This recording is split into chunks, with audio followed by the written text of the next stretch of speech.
I was sitting on my back porch in Fernandina Beach, Florida, enjoying my Saturday morning coffee when I noticed something that made my blood run cold. Through the trees separating my property from the community wetland preserve, I could see construction equipment moving around. Heavy machinery, lumber stacks, and what looked like at least a dozen workers swarming over an area that I was absolutely certain was supposed to be protected land. My name is Patrick Thompson, and I had lived in Marshside Estates for 3 years. When my wife died 2 years ago, this house became my sanctuary. The biggest selling point had been the preserved wetland behind the community. The developer had proudly advertised it as permanent green space, a buffer zone that would never be touched. I had attended the homeowners association meetings religiously at first, but over the past year, I had stopped going. The new HOA president, a woman named Brenda Cuthbert, had taken over about 18 months ago and turned every meeting into a 3-hour marathon of petty complaints and power trips. I grabbed my phone and pulled up the community Facebook group. Sure enough, there were already posts from other residents asking what was happening at the wetland. Most comments were confused. A few people mentioned that the HOA had announced plans for amenity improvements at the last meeting, but nobody seemed to have details. I walked through my backyard, past my small vegetable garden, and up to the property line. The wetland area was clearly marked with signs indicating it was protected under federal law. Yet there they were, workers in hard hats pouring concrete footings right in the middle of the marsh grass and standing water. My neighbor, an elderly man named George, who had lived in the community since it was built, came walking over with his dog. "Can you believe this?" he asked, shaking his head. "I tried to talk to one of the workers, and they told me the HOA had all the proper permits. But I have been here since day one, and that land was supposed to be untouchable." "This does not look right," I said, pulling out my phone to take pictures. "Those are definitely wetlands. You can see the water pooling there, and look at that vegetation. That is marsh grass." George nodded grimly. "I'm going to call someone. This is not okay." I spent the rest of the morning researching. The Army Corps of Engineers regulated wetlands in our area. Any development or modification to wetland areas required federal permits under the Clean Water Act. I had learned about this years ago when I had wanted to build a small dock on a lake property I had considered buying. The regulations were strict, and violations carried serious penalties. By Monday morning, I had compiled a folder of information and headed to the HOA management office. The office was located in a small building near the community clubhouse. When I walked in, the secretary, a young woman named Amanda, looked up with a tired smile. "Hi, Patrick. What can I help you with today?" "I need to speak with Brenda Cuthbert about the construction happening on the wetland preserve." Amanda's smile faltered. "Mrs. Cuthbert is very busy. Do you have an appointment?" "No, but this is important. That wetland is protected federal land. I need to know what permits the HOA obtained for that construction." Before Amanda could respond, a door behind her opened, and Brenda herself emerged. She was a woman in her early 50s with perfectly styled blonde hair and an expression that suggested she smelled something unpleasant whenever she looked at other people. "Patrick, how nice to see you," she said in a tone that indicated it was anything but nice. I could not help but overhear. "You are concerned about our wonderful new community pool deck?" "Pool deck? On the wetland preserve?" Brenda waved her hand dismissively. "That area was always intended for community use. We are simply making it more accessible and enjoyable for all residents. The pool deck will feature beautiful composite decking, lounge chairs, and a shaded pavilion area. It is going to increase all of our property values tremendously." "Brenda, that is protected wetland. You cannot just build on it. Did you get permits from the Army Corps of Engineers?" Her eyes narrowed. "I do not appreciate your tone. Patrick, the HOA board reviewed this project thoroughly. We consulted with contractors who assured us everything was perfectly legal.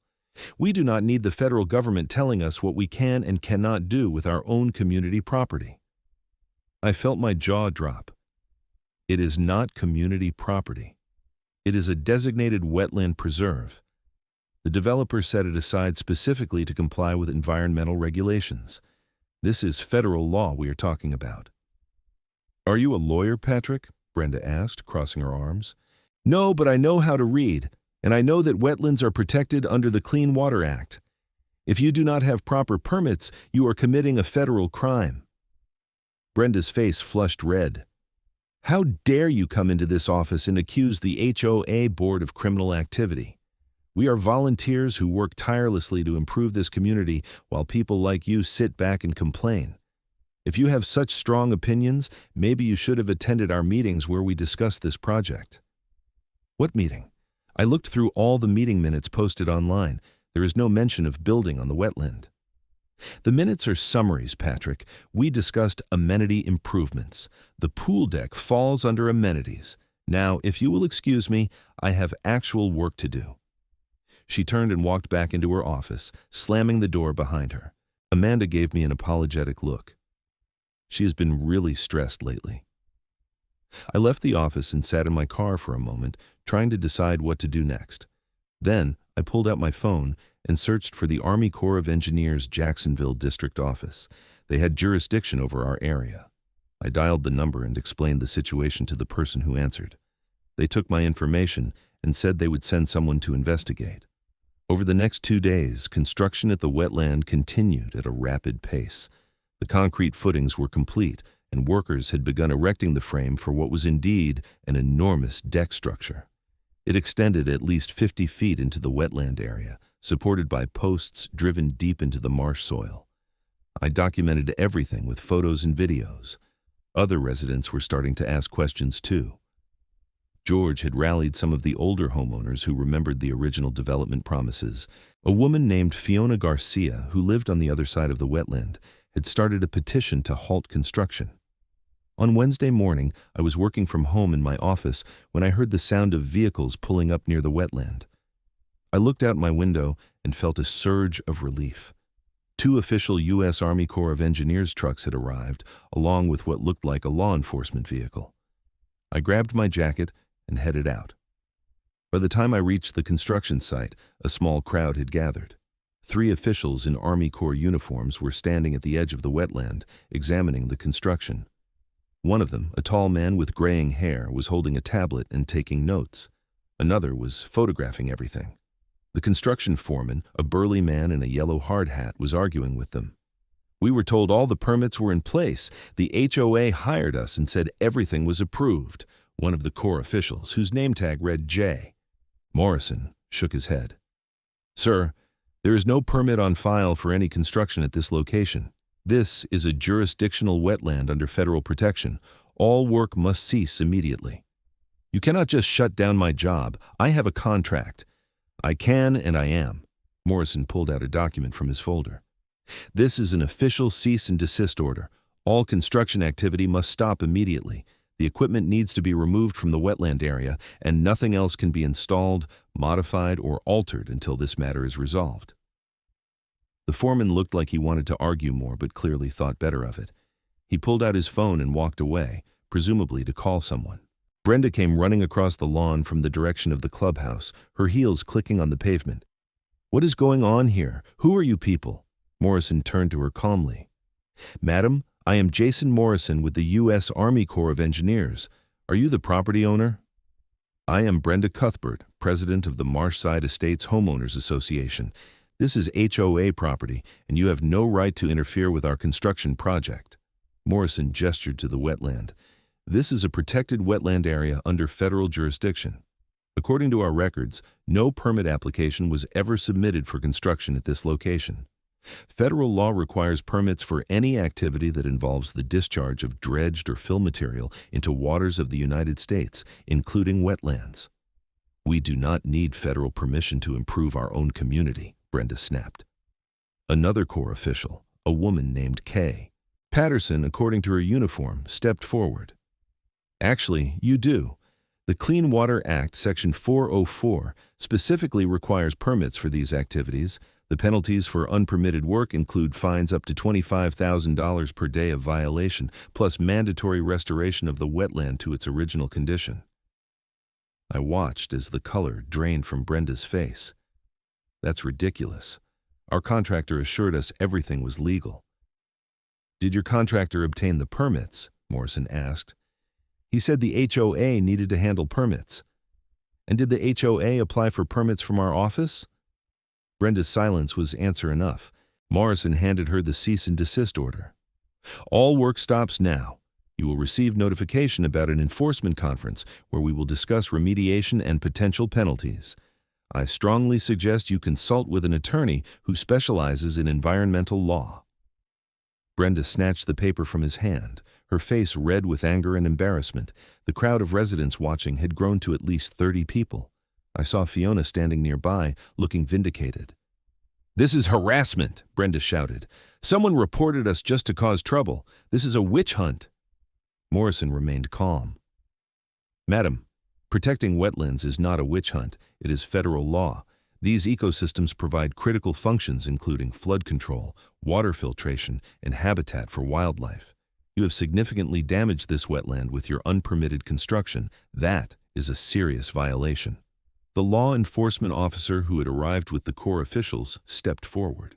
He was with the U.S. Fish and Wildlife Service according to his badge.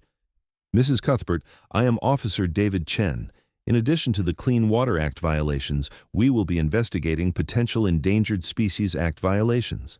This wetland provides habitat for several protected species, including the wood stork and the eastern indigo snake." Brenda looked like she might faint. Endangered species. There are no endangered animals here. I have never seen any snakes or birds.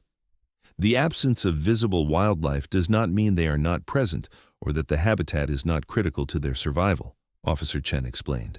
"We will be conducting a full assessment." The construction workers had started packing up their equipment. The foreman came back over, looking furious. "Mrs. Cuthbert, my company is done with this project. You will be hearing from our lawyer about the breach of contract. You guaranteed all permits were in place." "We will sue you if you abandon the project," Brenda threatened. "Good luck with that," the foreman said. "I'm not risking federal criminal charges because your HOA board did not do basic due diligence." He turned to his crew. "Pack it up, guys. We are out of here."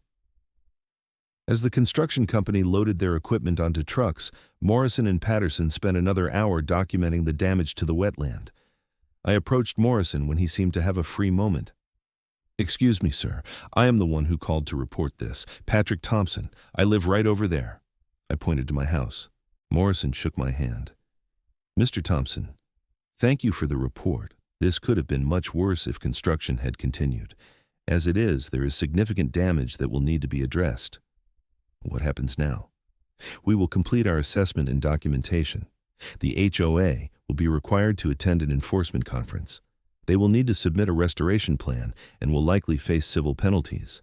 If they refuse to cooperate, we can pursue criminal charges, though we usually reserve that for the most egregious cases or repeat offenders." "How long does the restoration process take?" "It depends on the extent of damage and the quality of the restoration plan. Could be months or years. Wetlands are delicate ecosystems. You cannot just pour concrete into them and expect to fix it overnight." Patterson joined us. "We are seeing more and more of these HOA violations," she said, shaking her head. "HOAs think because they govern a community, they have unlimited authority. They do not understand that federal environmental laws supersede their covenants and bylaws." Over the next few days, the Marshside Estates community was in chaos. The story had been picked up by the local news. A reporter from the Florida Times-Union came out and interviewed several residents. Brenda refused to comment, but other board members were not so silent. The vice president, a man named Kenneth Wright, gave an interview where he claimed he had raised concerns about permits during board discussions, but had been overruled by Brenda. "She insisted that we did not need federal permission," he said on camera. "She said it was government overreach and that we should just proceed." Several of us were uncomfortable, but Brenda can be very persuasive. The treasurer, a woman named Susan Cole, resigned from the board publicly. She posted a letter on the community Facebook group explaining that she had not been informed about the wetland project until construction had already begun. I discovered that Brenda had approved expenditures of over $200,000 from the HOA reserve fund without full board approval, Susan wrote. "This violates our bylaws and potentially state law. I cannot be associated with this administration any longer." The community was divided. Some residents, particularly those who had been friends with Brenda, defended her. They claimed she had been trying to improve the community and that environmental regulations were excessive government control. But many more residents were furious about the illegal construction, the wasted money, and the potential penalties the HOA now faced. I attended an emergency HOA meeting that was called for the following week. The community center was packed with angry homeowners. Brenda sat at the front table with the remaining board members, looking defiant despite everything. George stood up during the open forum. Brenda, you have put this entire community at risk with your reckless decision-making. We could be facing massive fines. Our insurance probably will not cover this because it was an intentional violation of federal law. That means every homeowner here could be on the hook for the penalties and restoration costs. We were improving the community, Brenda shot back. Everyone always complains that we do not have enough amenities. Well, I tried to do something about it, and this is the thanks I get? Fiona stood up. You built on protected wetlands. You did not get permits. You spent $200,000 without proper authorization. Those are not just mistakes, Brenda. That is gross negligence at minimum. I was following the advice of our contractors. Our contractor said you needed to handle permits, someone shouted from the back. The meeting devolved into arguments for over an hour. Finally, Kenneth Wright made a motion for a vote of no confidence in Brenda's leadership and a call for her immediate resignation from the board. The motion passed with an overwhelming majority. Brenda refused to accept the vote. You cannot force me out. I was elected to a 3-year term. An attorney who lived in the community, a man named Richard Paulson, stood up. Actually, Brenda, the HOA bylaws allow for removal of board members by a 2/3 vote of the membership for cause. I have reviewed the situation, and there is definitely cause here. If you do not resign voluntarily, we will proceed with a formal removal process. That will become part of the public record and will be much more embarrassing for you. Brenda looked around the room at the sea of angry faces. For the first time, her confident demeanor cracked. Fine, she said quietly. I resign. But you will all regret this. I was the only one willing to actually do anything to improve this community. Without me, Marshside Estates will become a forgotten backwater. She gathered her things and walked out. The room erupted in conversation. Kenneth Wright, now acting as interim president, tried to restore order. Okay, everyone, we need to focus on fixing this situation. First, I am going to recommend that we hire an environmental attorney immediately. Second, we need to get an independent assessment of the damage and the cost of restoration. Third, we need to be completely transparent with the Army Corps and cooperate fully with their investigation. Does anyone object to these actions? Nobody objected. Over the next month, the situation continued to unfold. The HOA hired an environmental law firm out of Jacksonville. The attorneys met with the Army Corps of Engineers and negotiated a settlement agreement. The HOA would be required to remove all construction materials from the wetland area, submit a detailed restoration plan prepared by a qualified wetland scientist, implement the restoration plan under Corps supervision, pay a civil penalty of $75,000, monitor the wetland for 5 years to ensure successful restoration. The total cost was estimated at over $400,000. The HOA's reserve fund had $250,000 left after the construction expenses. That meant a special assessment would be required for every homeowner. I was sitting in my living room reviewing the assessment notice when my phone rang. It was Richard Paulson, the attorney from the community. Patrick, I wanted to give you a heads up. Brenda is threatening to sue you personally for reporting the wetland violation to the Army Corps. I felt my stomach drop. On what grounds? She is claiming that you interfered with HOA business and caused financial harm to the community. It is nonsense, legally speaking. You had every right to report a federal law violation. In fact, I would argue you had a civic duty to do so. But I wanted you to know so you are not blindsided if you receive any legal correspondence from her. Can she actually sue me? Anyone can file a lawsuit. Whether it will survive a motion to dismiss is another question. If she does sue, I would be happy to represent you pro bono. What you did was right, and the community owes you a debt of gratitude. Most of us are just too afraid to stand up to people like Brenda. Thank you, Richard. I appreciate that. The lawsuit never materialized, though Brenda did send me several nasty emails that I forwarded to Richard for documentation. She moved out of Marshside Estates 2 months later, selling her house at a loss just to get away from the community that had turned against her. The restoration process began in October. A wetland scientist named Dr. Sarah Kim was hired to oversee the project. I met with her several times as she worked because my property line was adjacent to the restoration area. "This is going to be a multi-year project," Dr. Kim explained as we walked through the damaged wetland. "The concrete footings have to be carefully removed without causing additional damage. Then we need to regrade the area to restore natural water flow. After that, we will replant with native vegetation and monitor to ensure the ecosystem is recovering." "Will it ever be the same as it was?" I asked. "Chalaf." Wetlands are resilient, but complete recovery takes time. With proper restoration techniques, we can get it back to healthy, functioning condition. But some of the larger trees and mature vegetation that was removed will take decades to fully replace. I watched the restoration work progress through the fall and winter. Workers carefully extracted the concrete using specialized equipment. The soil was tested and amended where necessary. Native plants were installed in specific patterns designed to replicate natural wetland structure. The community slowly recovered as well. Kenneth Wright was elected as the new permanent HOA president. He ran on a platform of transparency, fiscal responsibility, and following all applicable laws. The board meetings became shorter and more efficient. The petty enforcement actions that Brenda had loved stopped. The special assessment hit everyone hard financially, but people grudgingly accepted it as the cost of the previous administration's mistakes. Some homeowners explored legal action against Brenda personally, but Richard advised that it would be difficult and expensive. She had been grossly negligent, but proving she had acted with malicious intent or committed fraud was a higher bar. I attended a community gathering the following spring. The restoration work was visible from the walking path that bordered the wetland. Young marsh plants were growing, and the soil had already started to look more natural. Fiona came over to where I was standing. "Thank you for reporting the construction," she said. "I know some people gave you a hard time about the assessment, but you did the right thing."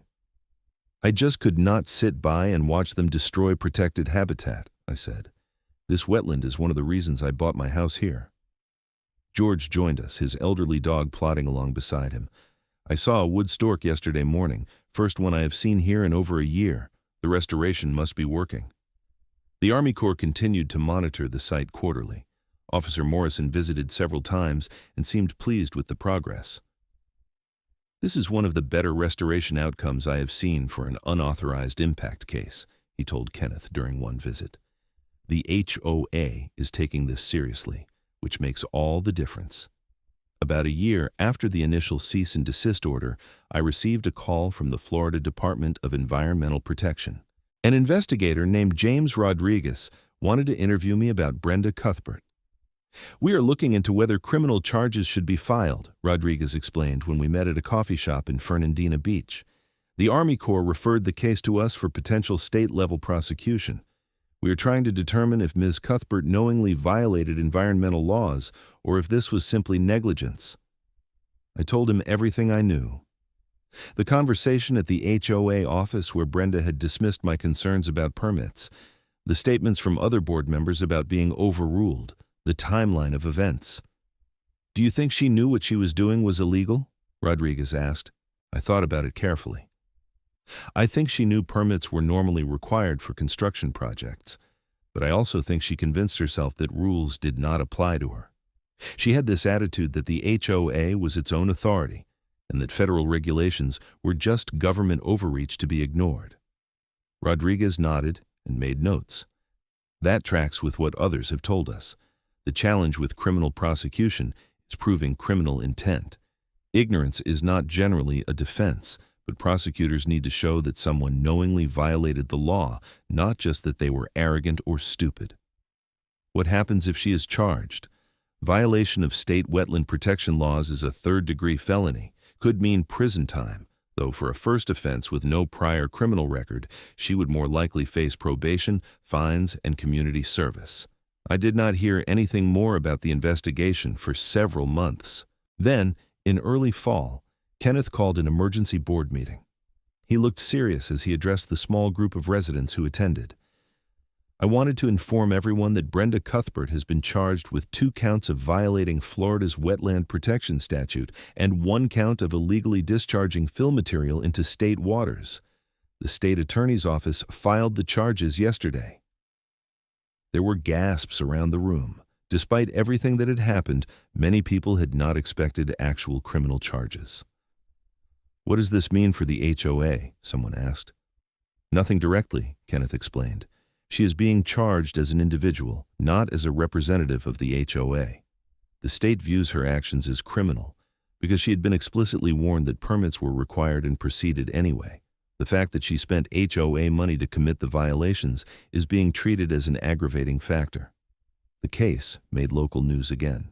I saw Brenda's mugshot on the evening broadcast, looking significantly older and more haggard than the last time I had seen her. Her attorney gave a statement claiming she was being scapegoated for an honest mistake. The criminal proceedings took almost a year to resolve. Brenda initially fought the charges, but eventually accepted a plea deal. She pleaded no contest to 1 count of wetland violation in exchange for the other charges being dropped.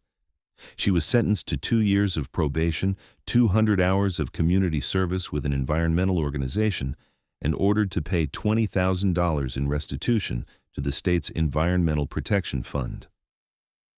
I was working in my garden on a Saturday afternoon when I saw someone walking along the wetland trail. It had been almost 2 years since the cease and desist order, and the restoration was progressing beautifully. The marsh grasses were thick and healthy. Waterbirds had returned. I had even seen a family of otters playing in the shallow pools.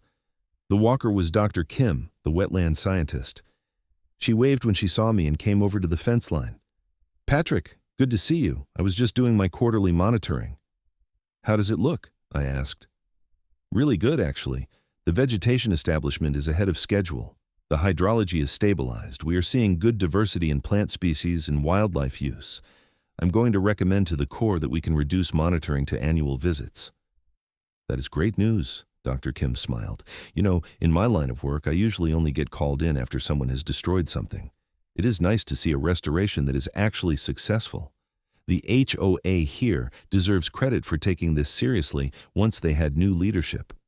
After she left, I sat on my porch and reflected on everything that had happened. The entire ordeal had cost the community hundreds of thousands of dollars and 2 years of stress and division, all because one person had been too arrogant to follow the law. But there were silver linings. The new HOA board was competent and transparent. The community had come together to fix the problem rather than dissolving into permanent factions. And the wetland, despite the damage it had suffered, was recovering. Kenneth Wright had turned out to be an excellent HOA president. He had instituted new policies requiring board approval for any expenditure over $5,000. He had established a review committee to vet all construction projects and ensure proper permits were obtained. He had even organized educational workshops about local environmental regulations so homeowners understood what they could and could not do on their properties. I ran into Kenneth at the grocery store one afternoon about 2.5 years after the initial incident. We chatted about HOA business for a few minutes, and then he said something that stuck with me. "You know, Patrick, I think about that wetland situation all the time. It taught me that good intentions are not enough. Brenda genuinely thought she was improving the community, but she did not do her homework. She did not ask the right questions. She assumed her authority as HOA president gave her more power than it actually did, and hundreds of people paid the price for her assumptions." "It is a lesson a lot of HOAs could benefit from," I said. Absolutely. I have started speaking at regional HOA conferences about it, using it as a cautionary tale. The response has been interesting. About half the people in the room nod along and talk about implementing better oversight. The other half get defensive and act like I am attacking their authority. Those are the communities that are probably going to end up in trouble eventually. The 5-year monitoring period for the wetland restoration ended in early spring, 5 years after the cease and desist order. The Army Corps conducted a final inspection and officially signed off on the restoration as complete and successful. The HOA held a small celebration at the clubhouse to mark the occasion. I attended with George, who was now in his 80s but still sharp as ever. Officer Morrison from the Army Corps was there as a guest of honor. He gave a short speech commending the community for taking responsibility and doing the work properly. "This wetland is now in better condition than many natural wetlands in the area," Morrison said. "That is because of the care that went into the restoration and the community's commitment to protecting it going forward. This should be seen as proof that when we work together, we can fix even serious environmental damage." After the official program ended, I found myself talking with Fiona and several other neighbors who had been involved in stopping the original construction. "Do you ever wonder what would have happened if you had not reported it?" Fiona asked. "If they had just finished building the deck?" "I think about it sometimes," I admitted. "The Army Corps would have found out eventually. Someone else would have reported it, or it would have been spotted in a satellite image during a routine review. But the damage would have been much worse, and the penalties would have been higher." "Brenda would probably be in prison instead of on probation," George added. That was likely true. If the construction had been completed, the violation would have been much more severe.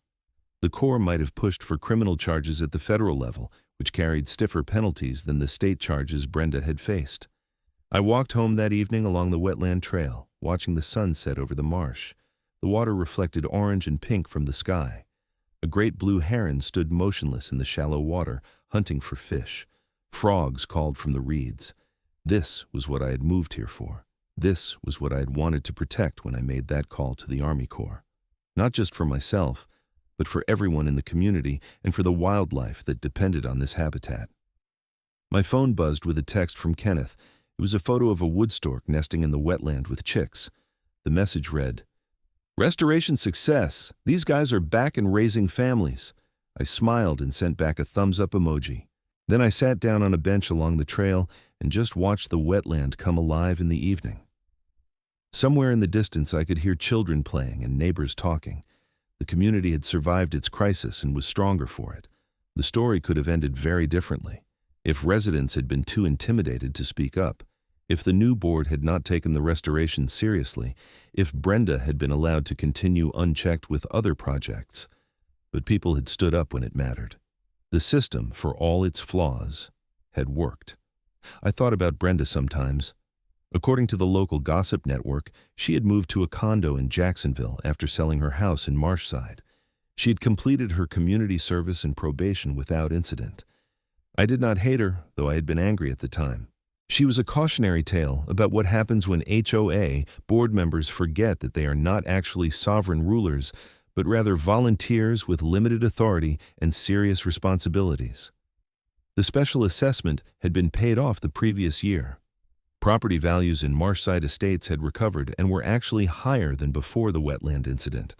The restored wetland was now featured in real estate listings as a selling point.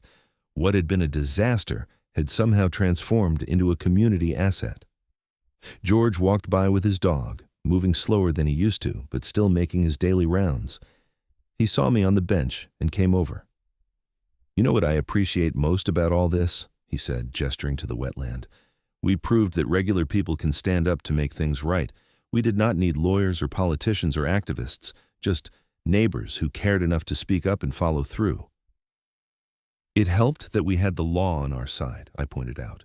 "Sure, but lots of people know the law is being broken and do nothing. You made the call. Fiona organized people. Richard volunteered his legal expertise. Kenneth stepped up to lead. That is what made the difference." We sat together in comfortable silence, watching the wetlands settle into evening. A family of ducks paddled by, the ducklings following their mother in a neat line. The mother duck paused to forage in the marsh grass that had been planted as part of the restoration. "Those ducks have no idea how close they came to having their habitat turned into a pool deck," George observed. "Ignorance is bliss," I said. "For ducks, maybe. For HOA boards, it is a recipe for disaster." I laughed. George had developed a dry wit about the whole situation over the years. As darkness fell, I walked back to my house. The lights were on in neighboring homes. People were cooking dinner, watching TV, living their lives. The wetland violation and restoration had been a major event for our community, but life had moved on. I made myself dinner and sat on my back porch, looking out toward the wetland. I could not see much in the dark, but I could hear the sounds of the marsh. The peeping of frogs, the rustle of wind through the grasses, the occasional splash of a fish or turtle. This was worth protecting. This was worth making that difficult phone call and dealing with the anger and division that followed. The wetland would be here long after all of us were gone, providing habitat for wildlife and filtering water and preventing floods. My wife would have been proud of me for standing up. She had always been the brave one, the one willing to speak out when things were wrong. After she died, I had retreated into myself, avoiding conflict and confrontation. But seeing that construction equipment in the wetland had awakened something in me, a refusal to let carelessness and arrogance destroy something beautiful. The years since had taught me that doing the right thing is rarely easy or popular in the moment, but it is always worth it in the long run. Brenda had taken the easy path, ignoring regulations and pushing forward with her plans, regardless of the consequences. That path had led to criminal charges, financial ruin, and public disgrace. The harder path, following the law and protecting the environment, had led to a restored wetland and a stronger community. It had cost money and time and stress, but nobody was facing criminal charges. Nobody had destroyed irreplaceable habitat, and the community had learned valuable lessons about oversight and accountability. I went to bed that night feeling at peace. The wetland saga was truly over. The restoration was complete and successful. The community had moved on. Justice, in its slow and imperfect way, had been served. But I also knew that vigilance would always be necessary. HOAs across the country made similar mistakes every day. Some got caught, many did not. People like Brenda existed in every community, convinced of their own righteousness and authority, willing to cut corners and ignore regulations to get what they wanted. The only defense against such people was an informed and engaged community, people willing to ask questions, demand transparency, and speak up when things looked wrong. People willing to make difficult phone calls to regulatory agencies when necessary. I had been that person for Marshside Estates. Every community needed someone willing to play that role. Not to be adversarial or obstructionist, but to be a check on power and a voice for following the law. As I drifted off to sleep, I felt grateful for the wetland behind my house, for neighbors like George and Fiona, for leaders like Kenneth, who stepped up when needed, and even for the Army Corps of Engineers officials who took their environmental protection duties seriously. The system had worked. Not perfectly, not quickly, but eventually. The wetland was protected, the law had been enforced, and a community had learned that no one, not even an HOA board president, was above the law. That was worth celebrating, and worth remembering the next time someone with too much confidence and too little wisdom tried to take shortcuts with regulations designed to protect the environment and the public good. The story of Brenda Cuthbert in the Marshside Estates wetland would serve as a reminder and a warning for years to come.